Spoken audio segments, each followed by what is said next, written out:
and welcome to the Wellbeing Training Academy Podcast. I'm Abby Twomlow, I'm psychologist, anxiety specialist, and wellbeing practitioner.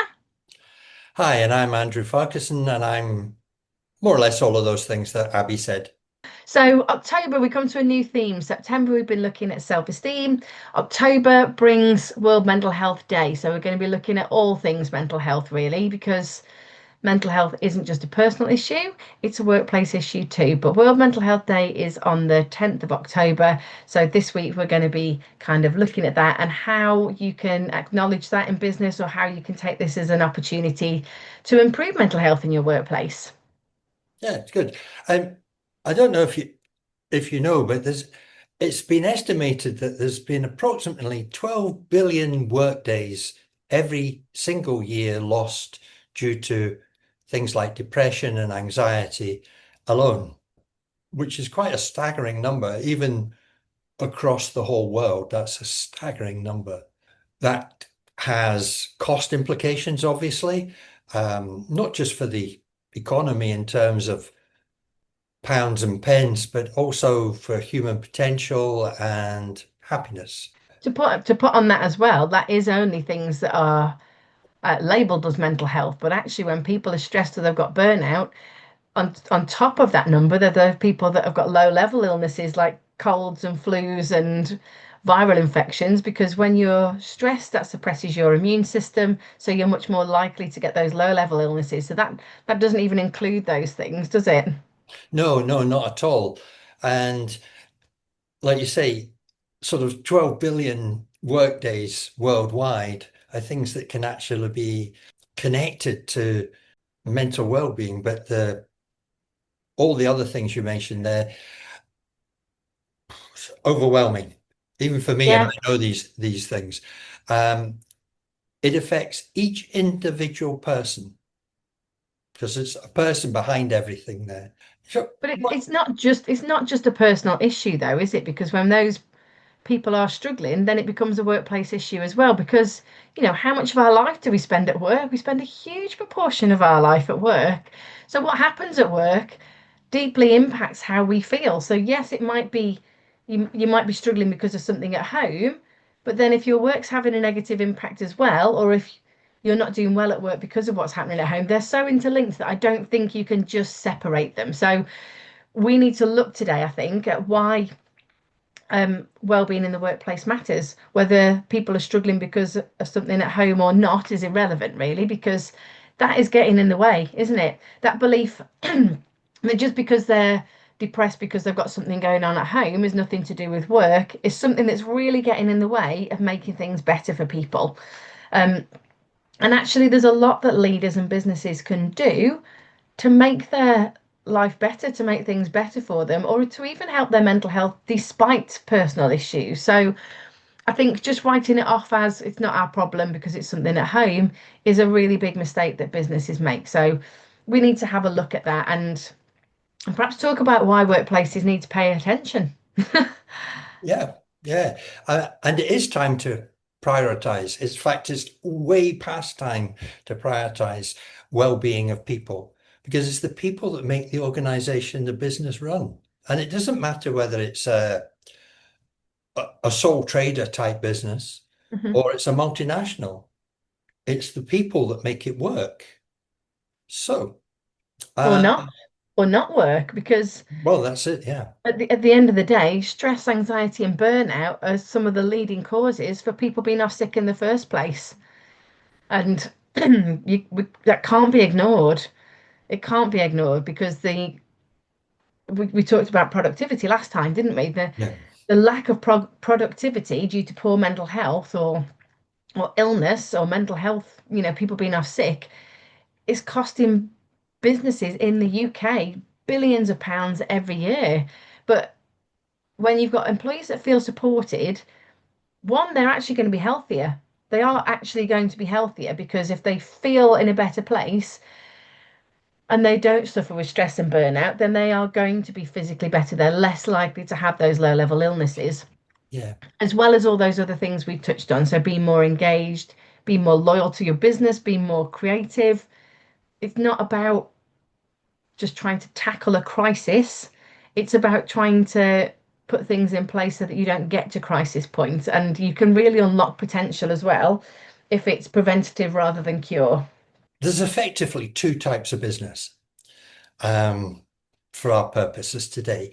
That is businesses that are protective towards mental health, that have things in place, a positive type of thing, or a business that actually is a drain to mental well-being.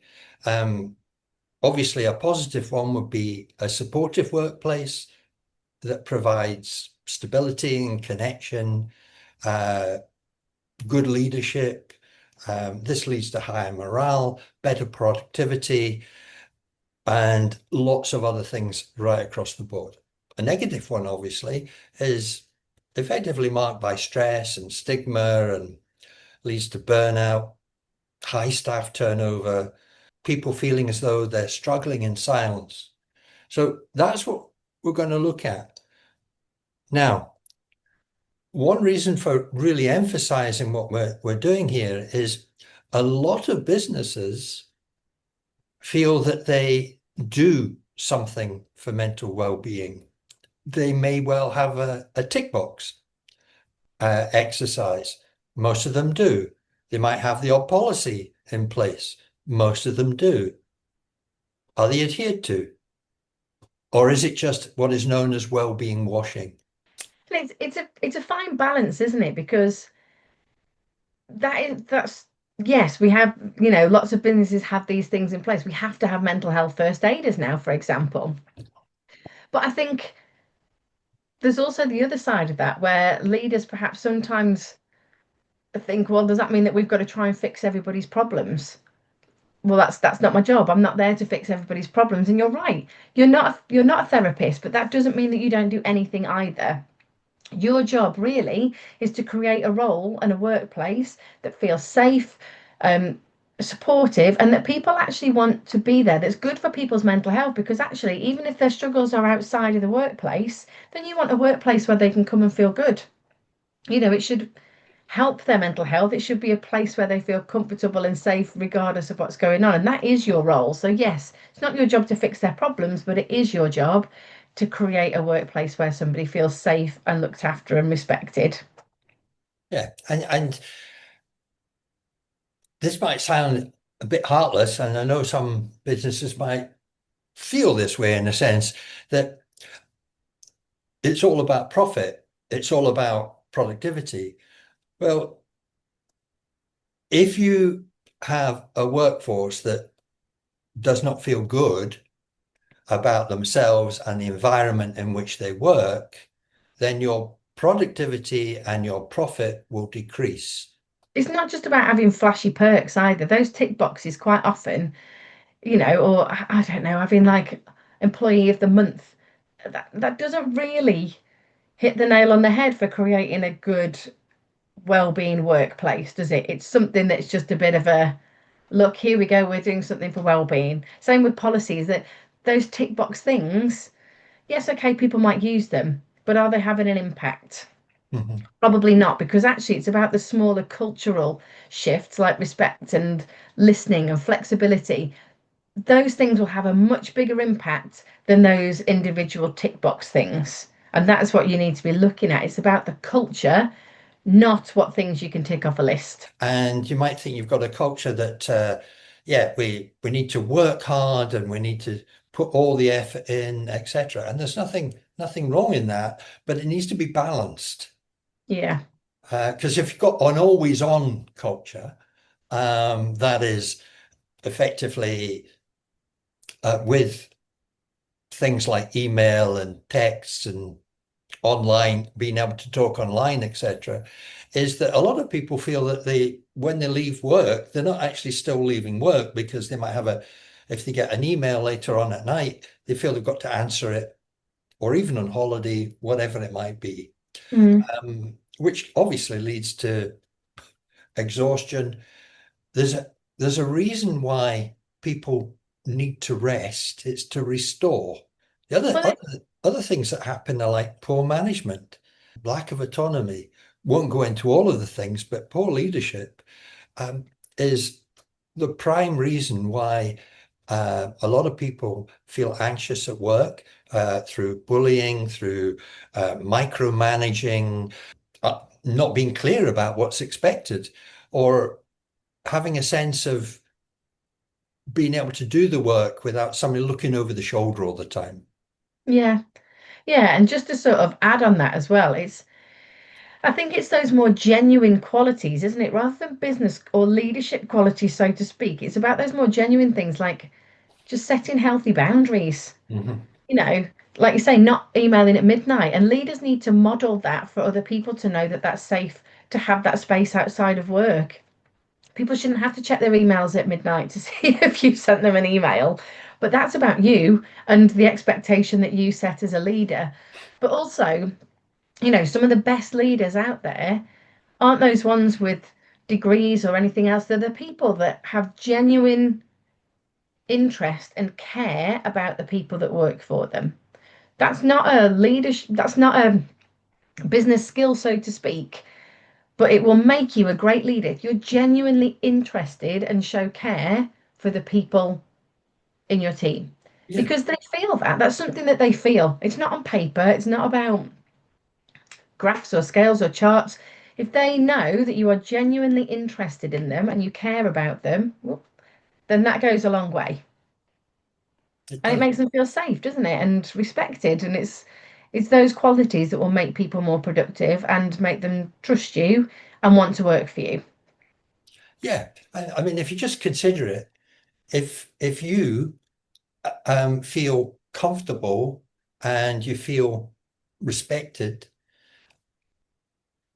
you're much more likely to want to do things and to be involved and come up with ideas and thoughts and not think, oh, what if this is, it might be a silly thought. I can't say that. What if they think I'm stupid, or it affects promotion or whatever? How might you recognize some of the signs to help managers and leaders notice, if that's the right word, if some of their employees are going through a tough time? Behavioral change, I suppose. People might be becoming isolated from what they do, or presenteeism, or something that's out of the ordinary. It could be an indication of something's not right. We all now you could say, well, that happens all the time. People are human and we have these things. This is true. But if it's on a continuous basis, then there's a problem. Performance changes. Um, Perhaps if there's somebody that's always met deadlines and so on, then they're starting to miss deadlines. Attention to detail slips, all those sorts of things. Things that are out of the ordinary. I think that's important to note actually, because sometimes, and you look, particularly when you look, and this is going to the extreme, but people who are feeling suicidal, there often isn't a change in their behavior because they're making an extra effort to come across in the same way, but it might be that their work is not up to scratch or they're starting to overcompensate. So actually looking at their work performance and whether there's sudden changes in that is really important because it might not be about their emotions or their behavior. They can sort of seem on a plateau because how many times do we hear it that somebody is really awfully taken their own life and people didn't realize there was anything amiss? Another indicator could be that in the physical sense, increase in illness days, work fatigue, headaches, and all that sort of thing. You said earlier, Abby, about how the way that people feel, it affects them physically and it can cause stuff. So you don't necessarily think about it being mental health. Yeah, if they're starting to suddenly get a lot more colds or they're having a run, even if they're in work, they don't even have to be off work, but if they're having a run of being ill or cold sores or, all those things that show a low level illness, then that's a time to kind of say, is everything all right? Are you feeling a bit stressed? Because sometimes when you're stressed, you can get a bit ill and under the weather, and it's looking out for those smaller signs, isn't it, a lot of the time? Mhm. The culture of a business, no matter how big or small, comes from the top. Leaders have the greatest power to make changes. One thing is they have to be able to recognize it But now they do because they've listened to this. So they can get a bit more self-awareness. And we've talked about that in other podcasts, so you can go back and listen to those. Why do we have a World Mental Health Day? You could say, well, what does that do? Well, it actually spotlights something. It encourages senior leaders perhaps to have a think about how they are to become self-aware, to model their behavior, for instance. Um, and oddly enough, one of the ways that can help what you might call lead with vulnerability.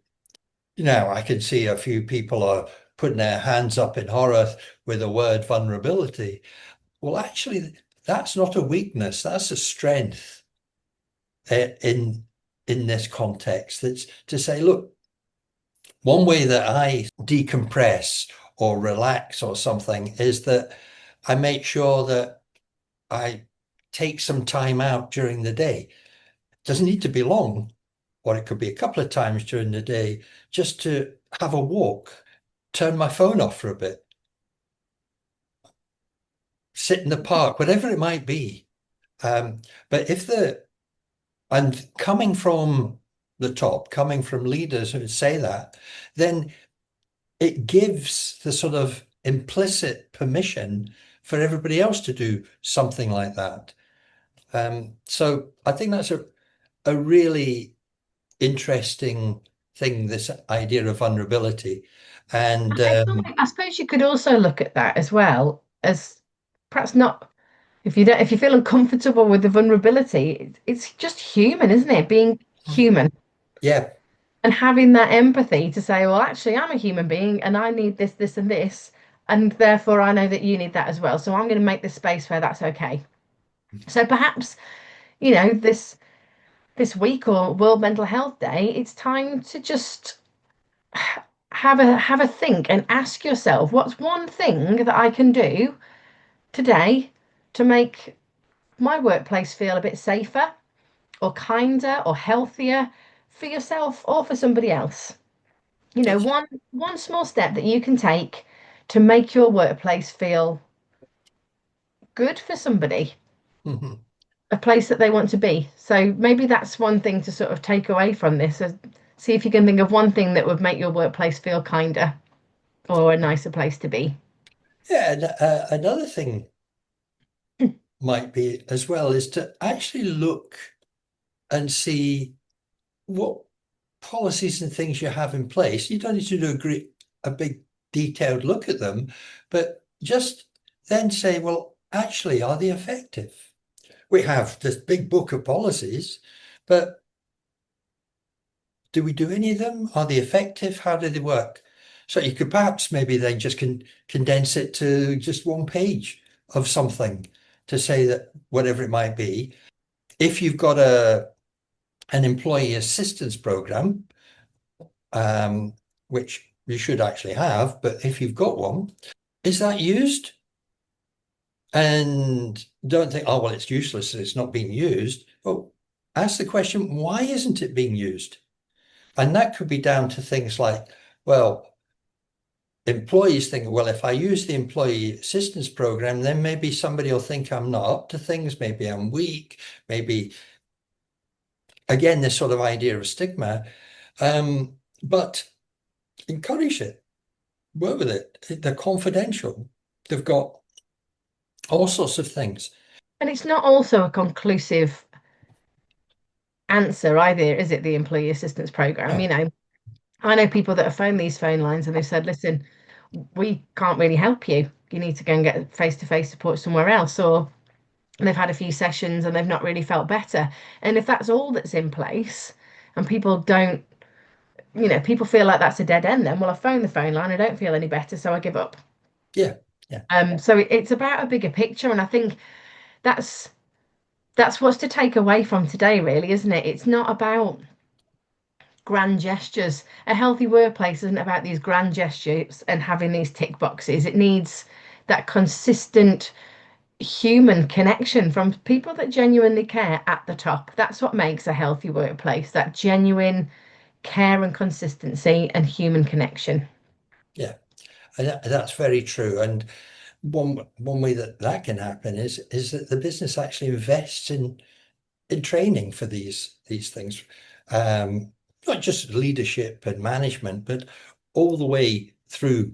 Even though the ethos trickles down, it's quite good to have training in that, and so on, and just like you mentioned, just general human connection, empathy, and so on. So I suppose you could put it like, when you're talking to employees, have check-ins as opposed to check-ups on what people are doing. So, how are you doing? What are you finding, this sort of thing, as opposed to what have you done today type of idea. All We're of that. talking about all of these things more, aren't we, in October?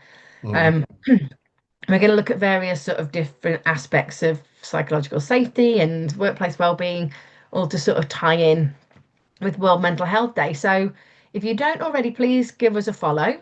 mhm. Um, please give us a share as well, and maybe get in touch and tell us how you're going to mark World Mental Health Day in your workplace, or tell us about a change that you decided to make. As what we've talked about today, what's the one thing you're going to do to make your workplace a better place for people to be in? So please share that with us. We love to hear. But if you want to move forward from that, from just awareness to action, because it's okay having awareness, isn't it? But actually, it's much more about the action that you take. Then we'd love to talk to you. We offer a free consultation. Um, we like talking to businesses about how we can help you to improve. We love hearing what you've already got in place, because it's always interesting to hear how different places um, work on well-being. And then we sort of look at gaps and think about how you can move things forward from there. So please do get in touch with us. You can go to our website, wellbeingtrainingacademy.com, and or drop us a message on here, and yeah, have a think about World Mental Health Day. Please don't ignore it and just say, well, we do it all the time, or we've ticked all these boxes, so we don't need to do anything else. Awareness is important, but not as much as real action. So we'd love to chat to you if that is something that you want to bring into your business. I can't add any more to that, Abby. That was fantastic. So I'll just say, see you next time. Bye bye. Yeah, we'll see you soon. Take care for now. Bye.